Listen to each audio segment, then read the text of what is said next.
This is the Defenders podcast on TV Podcast Industries. We're back talking about Miss Marvel, Episode 1, Generation Y.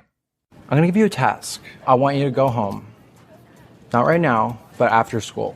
Then you're going to look yourself in the mirror and you're going to ask yourself, Kamala, who is that girl I see staring straight back at me? You're reciting lyrics from Milan. I am. Yeah, I am. You are.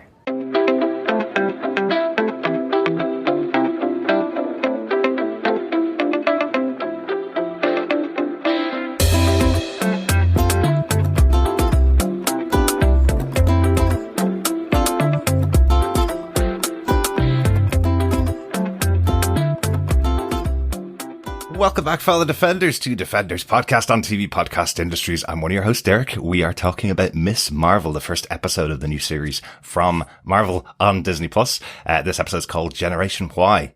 And I'm not alone this time, but my usual co-hosts, Chris and John, are both traveling at the moment. They're both over in the US at the moment. And a former co-host has decided to step into their seat. Welcome back, Irene.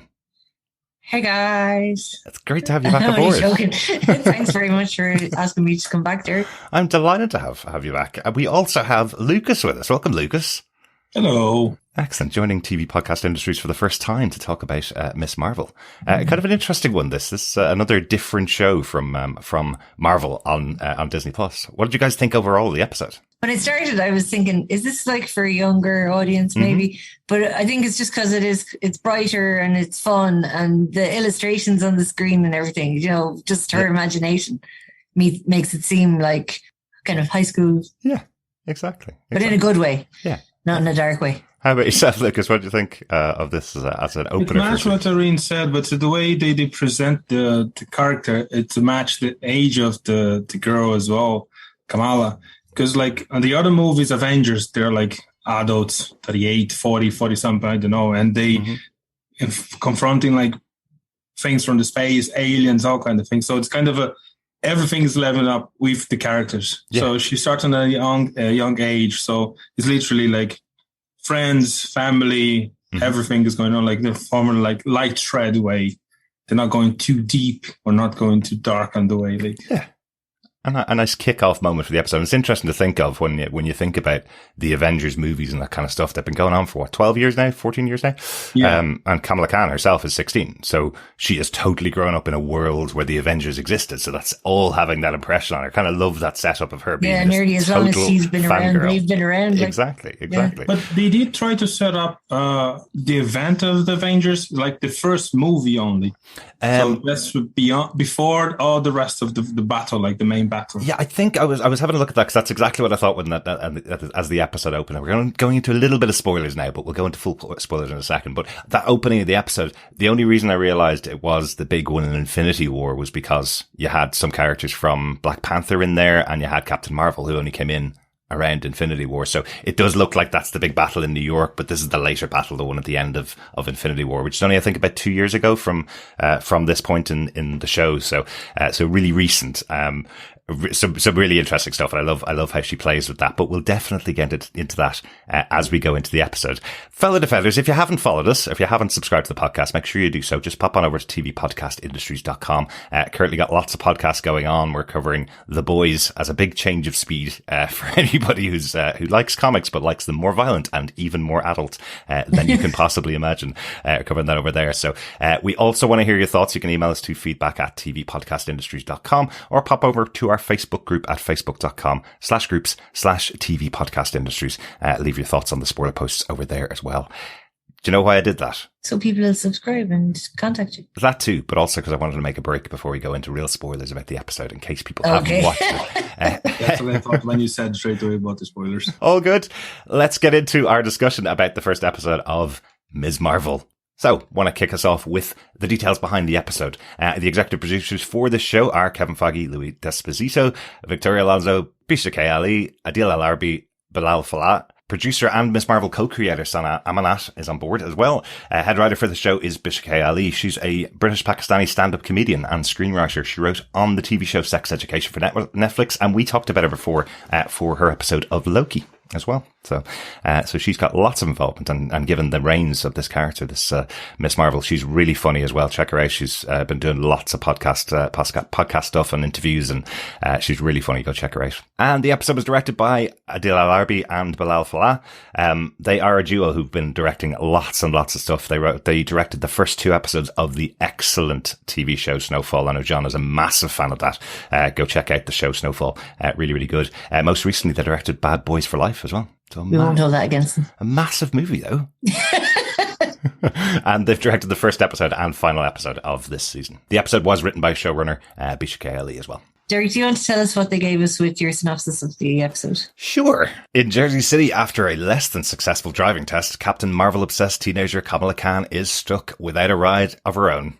She and her friend Bruno have been working on Kamala's cosplay for the first ever Avenger Con for months, but when her parents won't let her go to the event, they have to get creative. Sneaking out of her house after dark, Kamala takes her nanny's bangle to add to her Captain Marvel cosplay. She hopes the bracelet will add some much-needed flair. After enjoying everything AvengerCon has to offer, Kamala slips on her costume and joins the cosplay competition.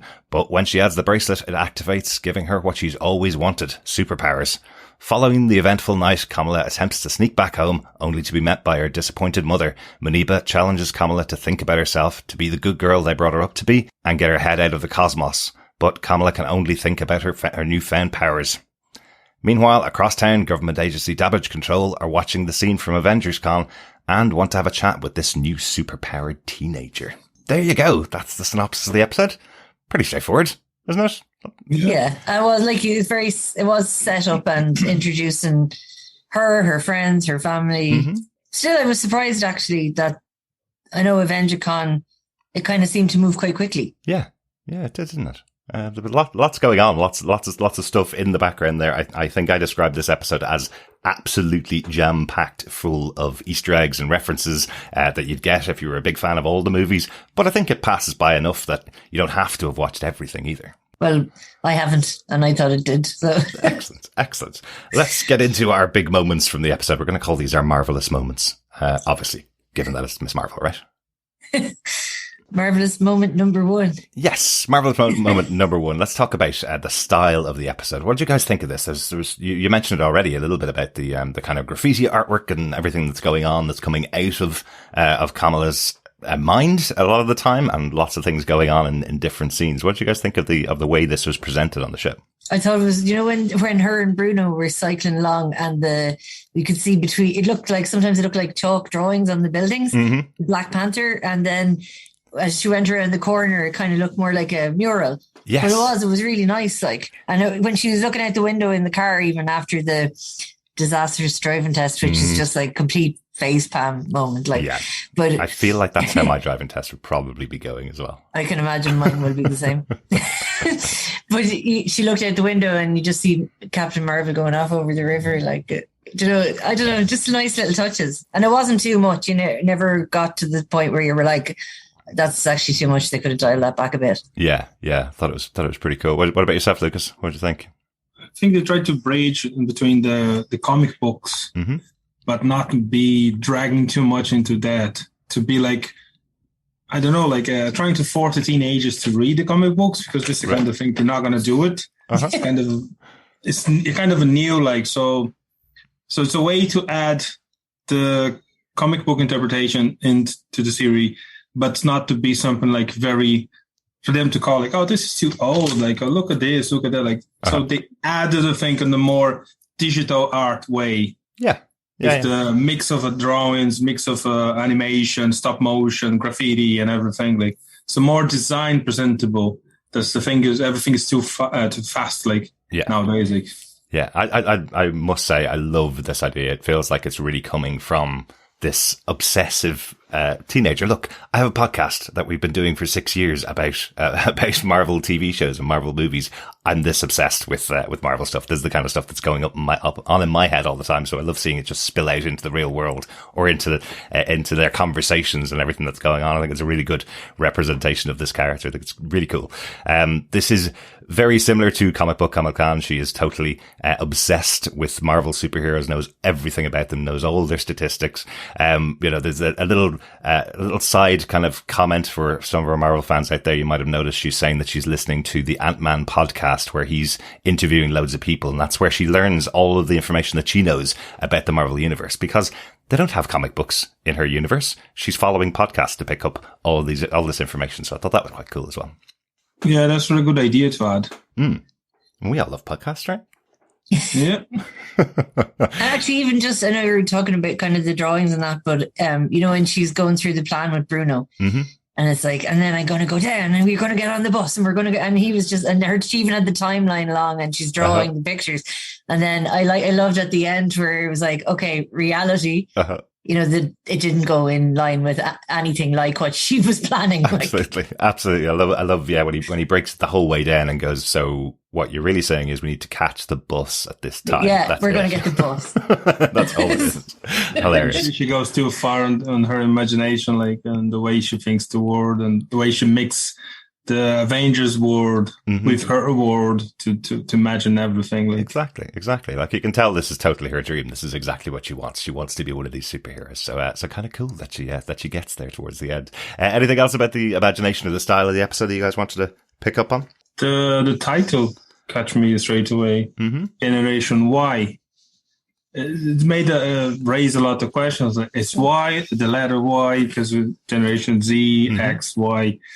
And why? Because like they have no future, because of the way the things going on, actually, the way the world is going there, because the events that was before the Avengers, like when the Thanos snapped the finger, everyone went out, everyone came back. I don't know if that happened in that world. Yeah. But could it be that they were lost in the way, then everything goes back to normal, then they kind of, okay, now we're back, like we can go forward. Absolutely. So I don't know if it was a joke about that, or was a joke about the generation itself, like. Yeah, I can see that. Yeah, like, everybody's got to be questioning what's going on in the world after something like that happens, right? If a big monster alien comes down from space and makes half the galaxy disappear, it must be really weird. You must be questioning everything that's going on. So, good call.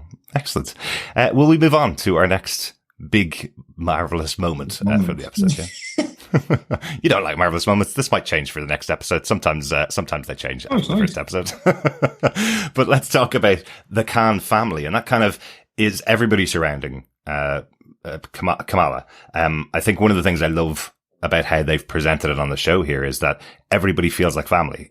Even Bruno coming in and out of this family group. I love how he's treated by the Khan family. There's that hilarious moment of Maniba passing on food to him and saying to him, "That's my superpower." Like he's like, "How did you even do that quickly?" Like, comes back with 4 full trays, including a spicy one that he can pass on to his nana. You know, I thought that was really funny. We don't learn too much about Bruno, but he is a major character. He's the best friend. He's the person that he's the sidekick. Exactly. Yeah. He's the guy in the chair, as they call him in the Marvel universe. The guy that does all of her technology for her as well. So really good guy to have around. But do you guys think there was a little bit of chemistry there between the two of them? Yeah. I don't, on his side for sure. When they were on the roof, I thought he was going to maybe lean in, and she kind of looked at him like, is he going to? And then it just passed, like, yeah. He's just kind of, you know, it's definitely in what he says to her as well. He's like, "You're Kamala Khan. If you want to save the world, you'll do that." And then it's like, oh God, I think I went a bit too far there with my best friend. Yeah. Really, really like those little moments. Again, even the effort into the gloves, like, which. So disappointed for him when they just got left out. I know, on the toilet floor as well. Not a great place to leave them. I presume they're not going to work again if they ever found them. And even like you said, obviously they're not like, you know, what she's pretending they are, but they did look so cool on her hands, like, so. Absolutely. Like, I'm really liking these two characters. This is the character is played by Matt Lintz, formerly seen on The Walking Dead, with his head on a pike. I hope that doesn't spoil anything for anybody who's halfway through Walking Dead. But he was a major character called Henry over there, and we haven't seen him in anything major since then. But kind of cool to see him in here. He's a much younger character and able to have a bit of fun in this world. So. Liking that. It was nice. I get the feeling that he doesn't need to knock or anything. It's one of those friends that's like, he just walks in, he's one of them. Like, yeah. Absolutely. And he's very, very intelligent. He's just effectively made his own version of Alexa for the family. Yeah, genius. Like, it's a very genius guy. Like, so smart, he can figure out everything by himself. He can do everything by himself. But the only thing I thought a bit weird, they don't show how is just like presented in a way he knows everything. He is very high tech. He knows how to do it. Very hand on deck to do everything. Yeah. But I thought they would present like, oh, I follow everything on YouTube. I learn of this guy. I learn of this. They present in a way how he's so smart. You have to leave something to the imagination. Because he knows programming. He knows electronics. He knows. Well, he's applying to Caltech, welding. gifted and immersion program. So he's just like someone that naturally gifted the talent. Like yeah. It's like Yeah. it just makes sense to him. It's no big deal to him. Like Yeah, and I think there's a little bit of in the background, and again, first episode, so we may get more of it as we go along, but I think there's a little bit in the background where you see that he lives above or lives in an electronics shop, so he's obviously taken apart and put loads of things back together over time. But anyway, even still, putting together a voice controlled unit that controls a smart home for your friends, that's pretty impressive, and allowing it to understand Urdu as well, like doing a second I language. thought that was really as cool. well. You could say it in Very Urdu or you could say it in English. Yeah, very impressive. the Although, way he presented himself as well, even everything around him or them, even if it's not part of her imagination, it has a bit of him or herself and that, like when he got inside of the Circle K. Yeah. So one of the O's become like a meme or become like an icon, something, and the chains in there, like, so it's kind of like he's getting himself as well in between her imaginary world. I get you. Yeah. That's the whole text conversation between them about what's going on. As there's a road sign that starts it off, and in her room the stars change into what she's saying on the phone, and then the smiley face is coming up, or the really sad face coming up when she's been told that she can't. Because she's not there, but it's presenting like him thinking kind of the same way. Yeah, it's really interesting, and that's a really good touch. Anything else about Bruno as a character to begin with? I'm getting afraid. I got a bit afraid during the episode. He would be a very convenient sidekick. Like it was too fast. The way they presented him, so smart, so this, so that, so multitask guy with a lot of things going on and doing everything by himself. Like, so I think it was too early, showing too much of him. Right. At once. I think it would be nicer to do a bit by bit more about him, like in shows, more episodes show like how intelligent he is, how smart he is, how to know the technology and everything. No, he's like Albert with Batman. He just comes out with the gadgets. Like you don't say, "Where did you get that?" Like, yeah, kind of like. But I think it was a bit too fast. Like if they could. Hold a bit of that information. Give us more background. Yeah. Maybe we'll get a bit more about him. He is a central character in the show, so I'm sure we'll see more of the character definitely in the future. And there's a little nod to the fact that he's lost his family, or he doesn't have much family, so potentially that's a bigger story as well. Him. So, yeah, exactly. Yeah, like they do mention that he has his own nanny, so he's obviously living with his grandmother, so or some connection there. But it sounds like a lot of his family may have been lost in one of the battles in the past or something like that. But yeah, I do like his presence. I like seeing him around. Let's talk about the family themselves as well. Will we start with her brother Amir, who's getting married? What do you think of the relationship between the two siblings here? It's funny because when it started and he's just standing there praying and she's saying like, well, it'd be different if it was you asking, like, and you know, she's just kind of like, the way you treat him is so different to the way you treat me. Yeah. But then when he came to her in her bedroom, like, and he was really sympathetic, like, he's just like, no, it's no problem. Don't worry. I'll talk to them.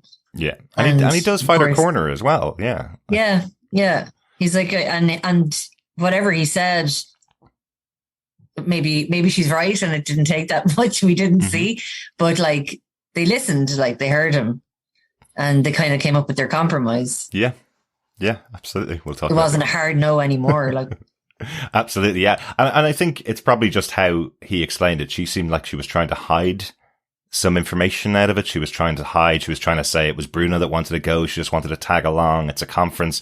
And it sounds like he explained it as a convention to do with the Avengers. Everybody here knows the Avengers, so I don't think her parents were as put off about it.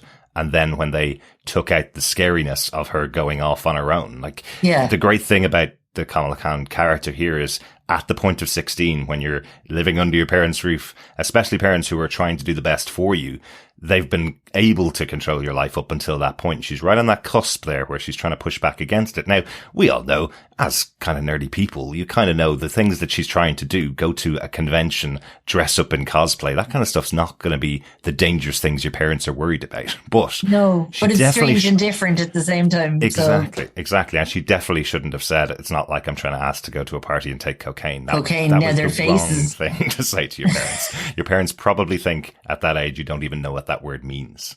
So, is that the alternative? Oh crap. Yes, exactly. Exactly. Let's talk about her parents. Let's talk about her Abu and her Ami, Yusuf and Maniba. I'll leave Maniba for a second because she's really central to this story. But I love Yusuf. I love her father. I think he's a lovely character, really supportive, but still strict in his way. He will definitely follow Maniba's lead. But I love what he's willing to do for her. He's willing to put on green paint and dress up as a Hulk just for her. And he's really excited to do it as well. Really excited to bring his daughter. Yeah, he was actually excited the idea of the two of them going. And I did feel sorry for him. She's right. She did hurt his feelings. Because he was standing there with green paint on his head and in a homemade Hulk costume, for God's sake.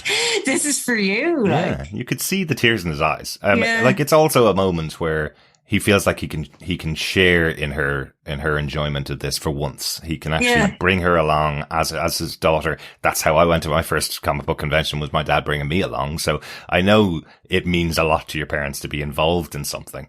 Your first concert, where it's like you're not quite old enough to just go off with your friends on your own, but it's like, we'll bring you, and you're just like, yeah, you get to go. Exactly. But she's just on that wrong age, I suppose, for that to be the in-betweeny awkward. Yeah, where you say the completely wrong thing and your parents' hearts are broken. Poor Yusuf.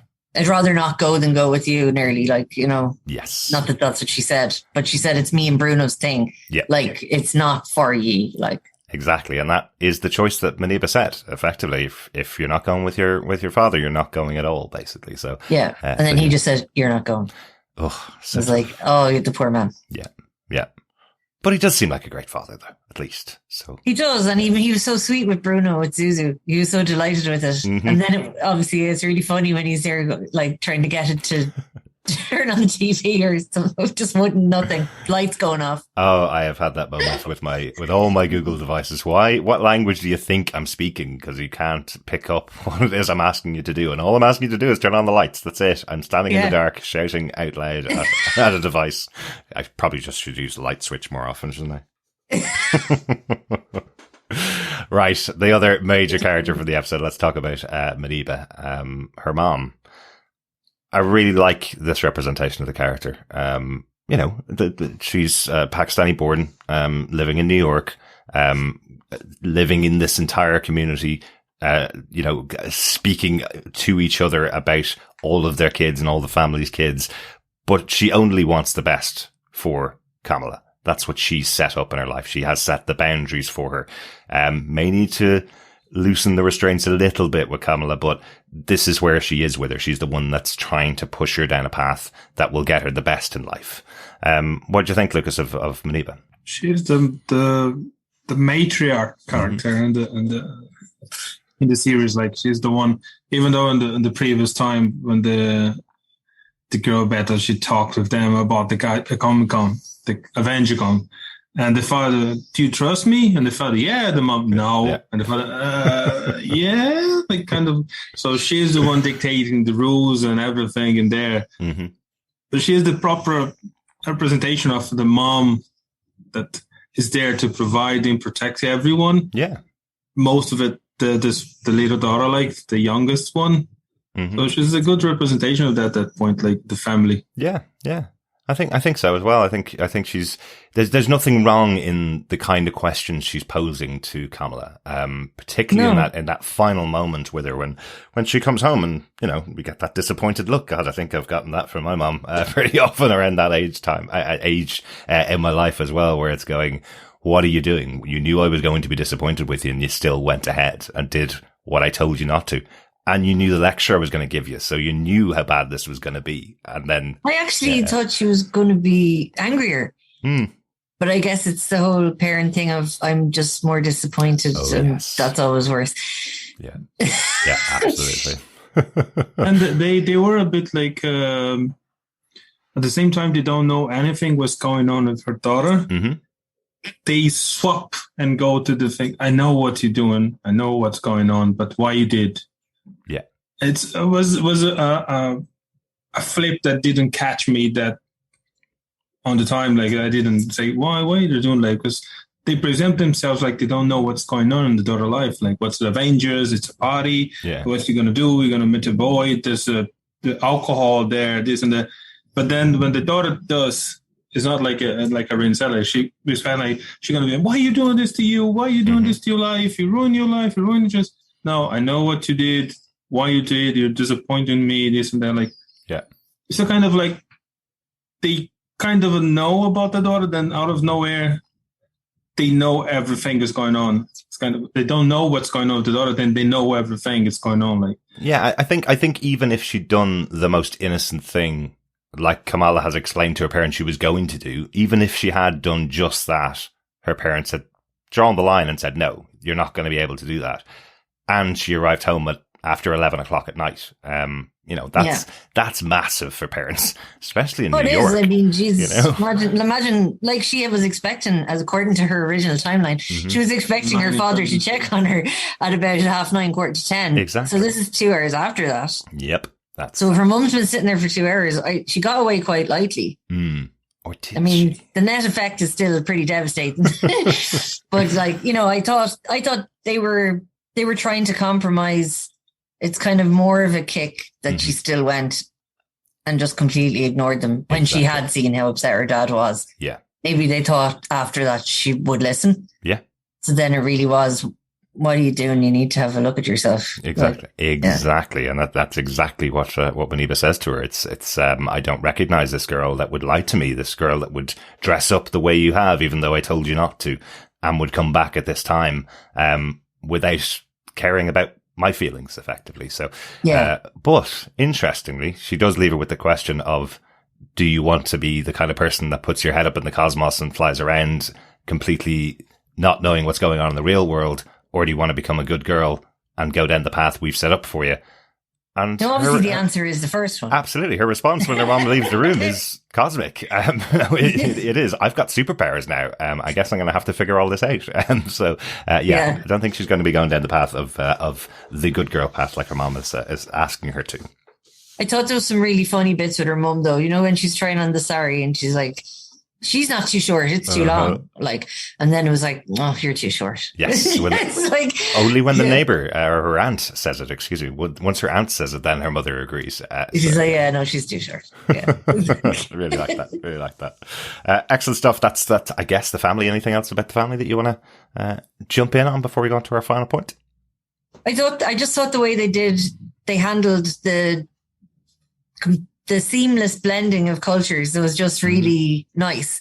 They didn't really make a big thing of it. Yeah. It's just like, that's just their normal. So we're just watching her normal. So like, even her brother's standing there praying and she's kind of like rolling her eyes at him a little bit. But he said to her, say Bismillah before your driving test. And she did. Like, it's like, okay, that's just her normal. Like, it's no big deal. And the bilingual, like, that's pretty seamless as well. Yeah. They just, just dropping words in, and they obviously, she can speak both, but like they communicate in a mix.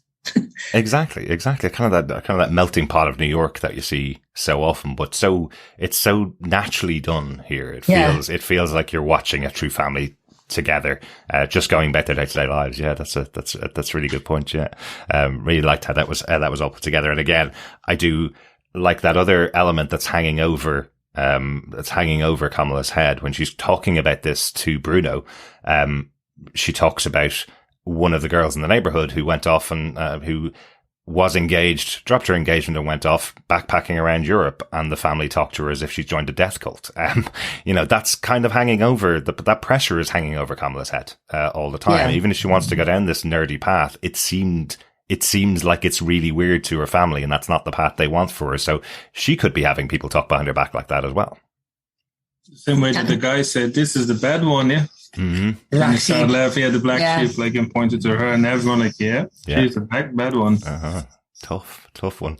Let's get on to the final big moment for the episode then, the final marvelous moment. Avenger Con itself. This was kind of fun, wasn't it? We had different opinions All on right. Avenger Con. Okay, what do you think? I thought it looked really fun. Mhm. It's like, okay, it looked like it was all in one small hall. Yeah. But it was packed Mhm. and they were going around to the different stands and having fun. Yeah. Lucas thought, I thought it was a bit shabby, but that's the thing. In comparison to what we see, the Rio Comic Con and San Diego ones and everything, it's like, oh, it's massive, it's huge, and this. But that looks like something very. it was Jersey City. Yeah, but that's was like done by themselves. Mm-hmm. They sat together, they organized, they created, they produced. So that's why it looks like The proper fans just did it themselves. They made for themselves. Like, they don't expect some one big company to say, "Oh, we're gonna do it here because we have lots of fun." No, we like it. We coordinate each other. We know each other. Then we're gonna do it, and we did. So it's kind of like it's a kind of the generation nowadays. Like, if they want to do something, they're gonna try to do it. They'll do it. Exactly. Yeah.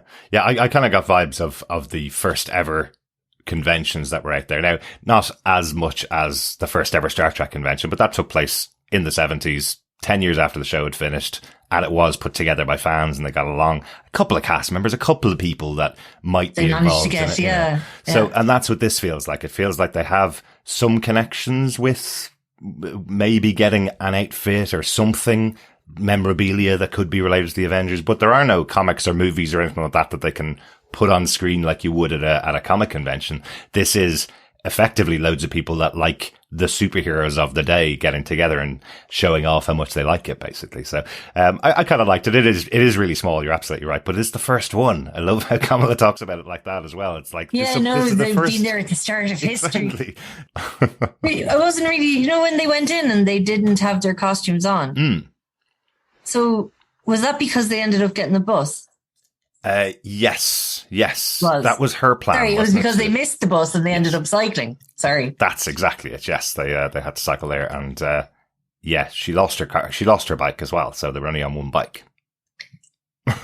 So that's because Bruno didn't get to her his at all after working on his for just as long as she was working on hers. Now, he did, but it wasn't as good as her fantasy version of the costume. Her fantasy version was him dressed as Tony Stark with his goatee beard and the arc reactor coming out of his chest. He looked like the cool Tony. And it turns out he went for Bruce Banner, which is just him in the purple shirt and the medical coat, basically. That's what the imagination, like, that's what they're aiming to be. Because even her costume was more like the movie, Captain Marvel movie thing. But the real one was like the pad thing on the shoulders, the leather jacket painted, like, it was completely different. Yeah. I thought her costume was quite nice, and her mother's wrong, it wasn't that tight. It wasn't, but did you notice that she does have a little moment where that she looks at her midriff section, she looks at herself in the mirror from behind, and then tries to put the sash. The sash, and that's actually connected to comic book Captain Marvel. She always wears that sash around her waist in the comic books. So, nice. So that's a nice little touch. Actually, Zoe, the kind of sort of bully character, we only see her a few times in the episode, but who laughed at the Arabic necklace. I was like, that's so weird. Why are you laughing? Absolutely. That was really odd, wasn't it? But she is in cosplay at this convention. Kamala calls her out, but she's wearing the comic book version of the Miss Marvel costume. That's why Bruno goes, that's tight. Not even accurate. That's not even accurate. It's not real Avengers costume, but it is a comic book costume, which I thought was interesting. And that was tight. That's exactly what she says. I thought people's head would turn when they saw my costume, but here's Kamala with her superpowers making everybody's head turn. What did you think of the powers? Now, we don't know much about them. First introduction of them, but it felt a little bit like she was creating hard light. That's kind of what I felt like. And it was interfering with the electrics, obviously. But first, it looked like something was shooting. Yes. But then you realize it's not actually that. It does seem to be, like you said, solid light.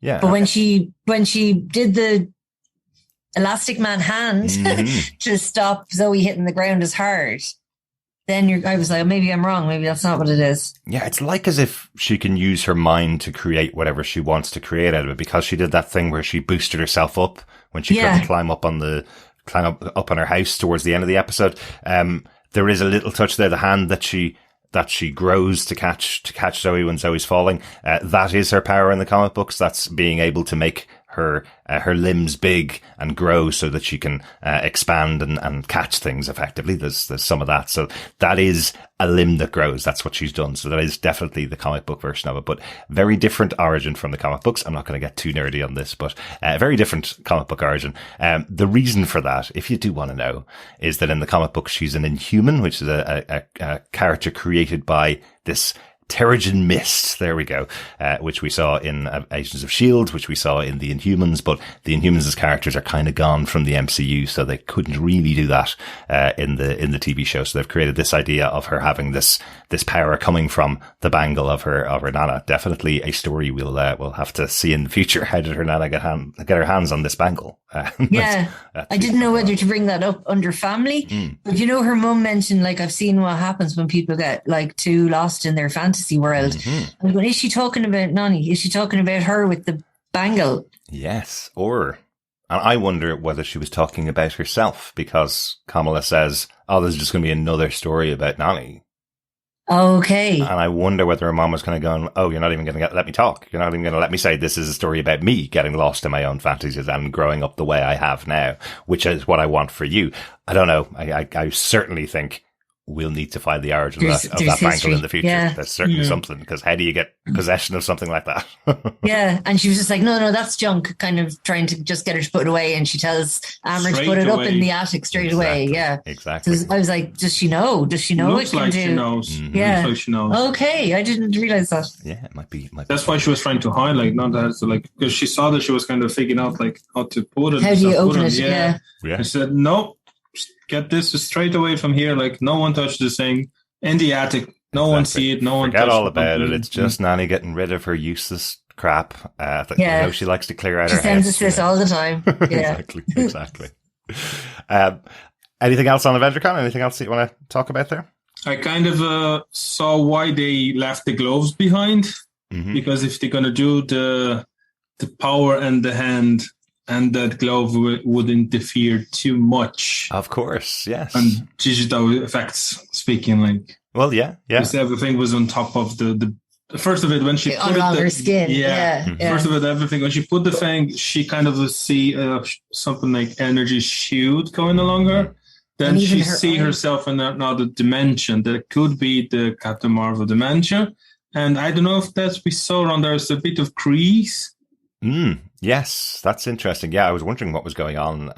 Because I know that the Rio Captain Marvel, when he was created with psionic powers from the Krees and inheriting the knowledge of them to deal with that. But I don't know if they are mixing a bit of that, because I saw some creatures like does that Krees in there in the background when they're showing, was that any other creature that knows about that power or have had access to that? Yeah, it's because imagine that being like an alien artifact, and if it was, say, okay, so someone in her family met a Kree in the past while they were on Earth. Yes, absolutely. When that happened, and they took that thing from the guy, or they helped the Kree, and the Kree left them to them. So it's a kind of like raise a lot of the questions, like about it, like. Yeah, no, I like that. And we know the Kree were in the Captain Marvel movie, so they have been on Earth for decades as well, and they've been around for decades as well. That's really cool. Like that, Lucas. Excellent stuff. Any other notes or points about the episode before we close out our discussion about episode 1 of Miss Marvel? It was quick. Yeah, it did go very quick. Because I had started taking notes, and I was just flipped over. I was like, oh, it's finished. Yeah. This is the fun of doing a 6-episode series, because the episodes are pretty short in comparison to the kind of movies we've talked about before as well. So, but an interesting introduction, I suppose. I'm going to just quickly talk about the post-credit scene, because there's a little connection in there in case anybody might have missed it. There's a post-credit scene where we see that there are members of Damage Control, this government agency, watching the footage from AvengersCon. The reason why it's most interesting, I suppose, is because there's 2 agents that are there, Agent Cleary and Agent Deaver. Agent Cleary we last saw in Spider-Man No Way Home. He's the person who arrested Peter Parker and all of his friends in Spider-Man No Way Home as Damage Control. So I love that they brought this character into the MCU again. I love seeing these characters repeating in other series and other shows. It's what makes the Marvel Universe so much more interesting than all of these standalone superhero shows that are out there. So I thought that was kind of cool. A nice little nod that there's a wider world out there, someone investigating possible superhero sightings. That's kind of new, but nice to tie in. A chance to create a teenager version of the Avengers. Exactly. Captain Miss Marvel, then you connect to Spider-Man. They're all kind of a similar age and time, like, and stuff, like, so. Yes, it could be the creation of that, like some parallel thing going on, like. Absolutely. We've been seeing some of the young Avengers appear in some of the other shows. I know you haven't seen all the other shows, guys, as well, but there have been other members of the young Avengers appearing dotted around in all the other shows. So entirely possible in about 4 or 5 years we'll see a young Avengers appearing as well. So that's kind of cool. One other shout out for me, I did like that they had Ryan Penagos from Marvel as the compere on the show. He's been the social media manager for Marvel for years and is at pretty much every Comic-Con event. He's the one that does all the presenting at the big Comic-Cons, San Diego Comic-Con, New York Comic-Con, all of that stuff. He's been around for years. So really cool that they gave him just this little role as the compere at this event. I thought that was quite fun. I thought it was really nice as well, just but before the post-credit scene, that the song that was playing, the Eva B, the Pakistani rapper, because it's really, well, for authenticity. Absolutely. Yeah, something that they did throughout all the episodes of Moon Knight as well. All the music that was in there was all Egyptian as well. So I love that. There's some great needle drops in this first episode as well. I do think the opening, I know some people are probably quite bored of the Weeknd song. Yeah, we actually said that. Oh, nice, the Weeknd. Exactly. And you know, considering her powers in the show are light based and the song is Blinded by the Light, I thought that was a nice little connection to for them to use that. Kind of cool. And it made it feel like, you know, young and fun. Upbeat and fun. Yeah. Exactly. Good stuff. Irene, you haven't done this in about 4 years. No. Yes. If our fellow defenders have been with us since the time we were covering Netflix, we have always done a whether you defend the episode or not at the end of the episode. So I'll throw it to you, Irene. It's been a while. I think it's been since Jessica Jones season 1, since you were here for a podcast. Do you defend Miss Marvel episode 1, Generation Y? I do, yeah, definitely. Yeah. Will you watch more? I will.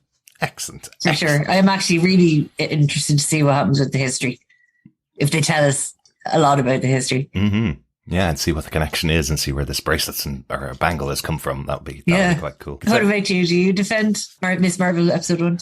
I definitely defend this. I think this is a nice, different show. And I'm telling you, The Boys is great fun to cover, but it's really intense and there's a lot of blood going on in that. And I like having this lighter side to watch on a weekly basis as well. So it'll be good to have this alternating between this and The Boys for a while. It's fun. Really like the characters in the show. Really, really think they've cast the characters really well. Iman Vellani as Kamala Khan is just instantly likable. Really, really good. And I like the relationship she has with her family. I really like seeing Matt Lintz as Bruno as well. I think they're all working together for me for a fun show. You know, I don't need to see darkness all the time. It's nice to have a bit of lightness occasionally. So really enjoyed this.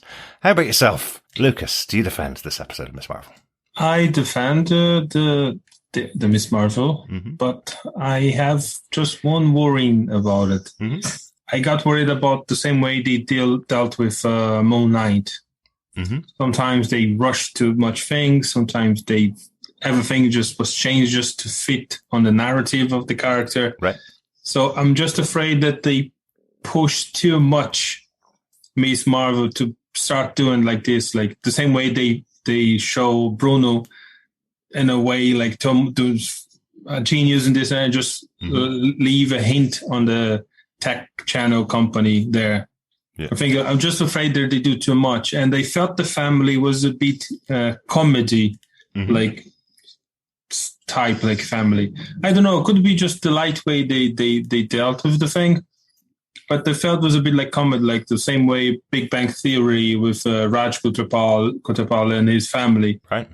They kind of like presented in the same way, but this family was more happy and lighted and everything, but just. I don't know. Yeah, I could be imagined too much, but I don't know. Like, right. I just got afraid a bit of that. Like, All right. Well, we'll see see how the rest of the show plays out and see how they deal with it for the rest of the episodes. Excellent stuff. Thanks so much for joining me for this discussion and stepping into the shoes of Chris and John. They're easy shoes to fill, aren't they? Well, I'm sure they'll listen to it and tell you different. Absolutely. A couple other pieces of business for our podcast. We're going to go over to the slushy bar for our first pub quiz question. Can't be a pub quiz because Kamala is only 16, so we're going to go to a slushy bar instead. The first question for this episode is, what is the name of Kamala Khan's blog production company? There will be a question at the end of each episode of our coverage of Miss Marvel on Disney Plus. Put together all 6 answers to the questions and you could get your hands on some Miss Marvel goodies at the end of the season. You just need to email us in the answers to feedback@tvpodcastindustries.com. And the question just one more time. What is the name of Kamala Khan's blog production company?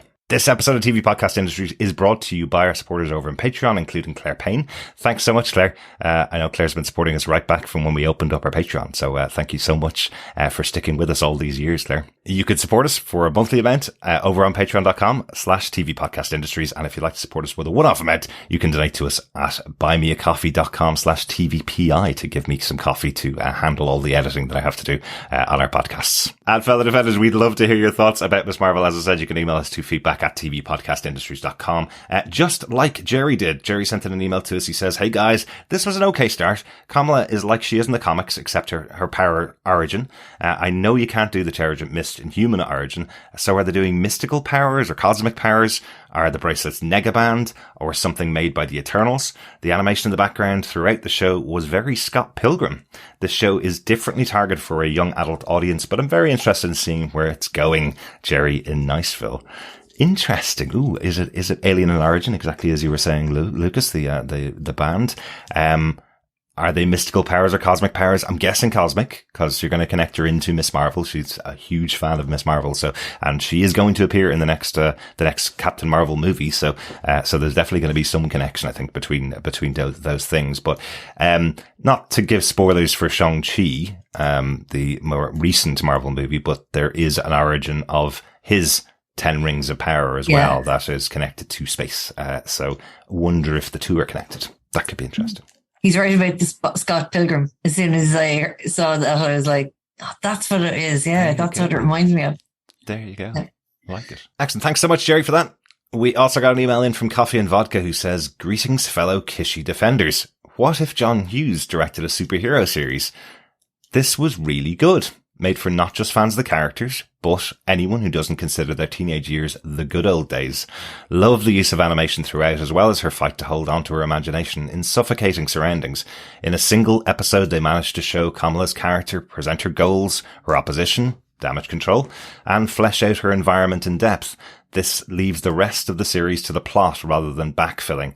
Outside of the story of her mysterious grandmother, blessed efficiency, and Easter eggs to boot. Wonder how the 10 rings connect to the bracelet, other than them both being bracelets.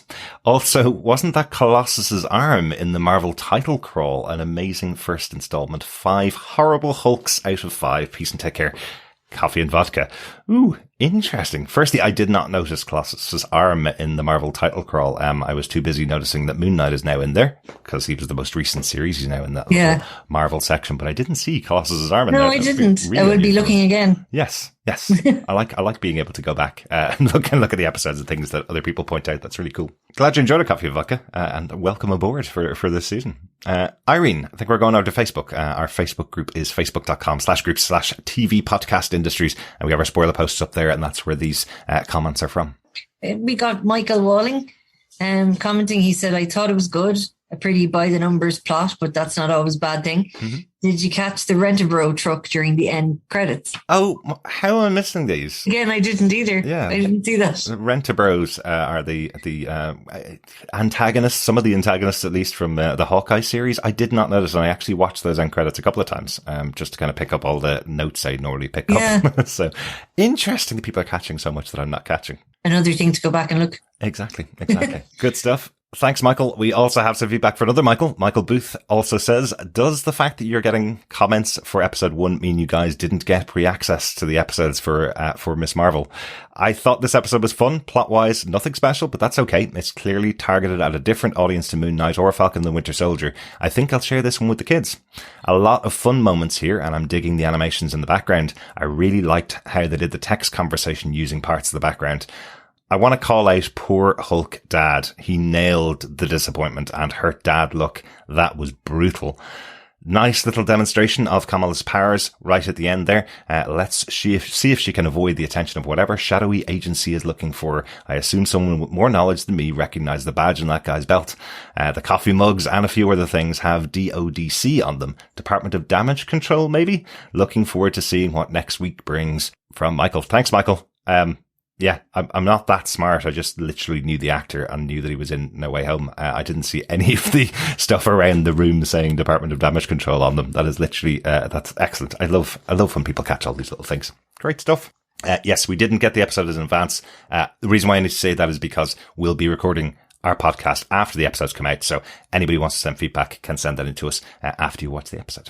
Thanks so much, Michael. Our final piece of feedback comes in from Penny Lennox, who says, I am so in love. The aesthetics of this show with all the animation and whimsy is reminiscent of one of my favourite movies from the 80s, Better Off Dead, but with a modern flair. Kamala is perfectly cast. Also, I was so happy to see Matt Lint's head still attached as the BFF. The family scenes were so real and the characters are so fully realised that it grounds the whimsy and gives Kamala a lot of backstory without having to spell it out. Oh, I like that, Penny. Lucas is looking at me going, I told you, because he when we were finished watching it, he kept going, it was so 80s. And I was going, I don't know why you're saying that. But apparently he wasn't the only one who got that vibe. Yeah, interesting. Yeah, that's two of our pieces of feedback as well. One saying John Hughes movies like Ferris Bueller's Day Off and Breakfast Club, that kind of stuff. And Better Off Dead, the wonderful John Cusack movie from the 80s as well. Excellent stuff. Yes, so it's a nice 80s vibe. They did the best high school comedies back then, though, didn't they? Lucas has probably seen more of them than I have. There you go. That's your mission for this weekend, Lucas. Get the top 10 high school comedies from the 80s. Yeah, when you're working, I can watch them. There you go. Perfect. Once again, Irene and Lucas, thanks so much for joining me for the discussions for Miss Marvel. Thank you for the invitation. Yeah, thank you very much for that. Open, you know the code for the Zoom room. All you need to do is just go on when I'm online, and you can join me for any of the podcasts that we're doing. Record for you. Not at all. Hope you all enjoyed that, fellow defenders. Hopefully we'll have you back at some point in the future as well. We will be back with our Miss Marvel podcast next week for episode 2 of the series. As I mentioned, we are covering The Boys season 3. It's a very different show. If you haven't watched it, or if Miss Marvel's more of your speed, it might not be for you, but if it is for you, make sure you check it out on TV Podcast Industries. Thanks so much for joining us. Talk to you again next time. Thanks. Thank you. Bye-bye. Bye.